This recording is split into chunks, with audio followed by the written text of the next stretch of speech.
Let's learn how to downgrade iOS 26 to iOS 18 without losing data. First, you need to open a Settings app on your phone, and when you are open it, in the top of the screen you can see your iCloud profile picture and name, and just click on it. For this method, you don't need to have a PC and you don't need to connect your phone with PC. So, because of that, scroll a little down to find your iCloud option and click on it. When you click on it, scroll again a little down to find iCloud Backup and open that file.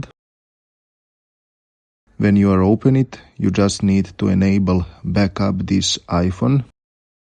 And when you enable it, you will download to your iCloud all your data and information in phone. Next, go back to Start menu, and now click on General option. That will send you on General page where you need to click on Software Update option. It will show to you two options, Automatic Updates and Beta Updates, and you need to click on second one, Beta Updates.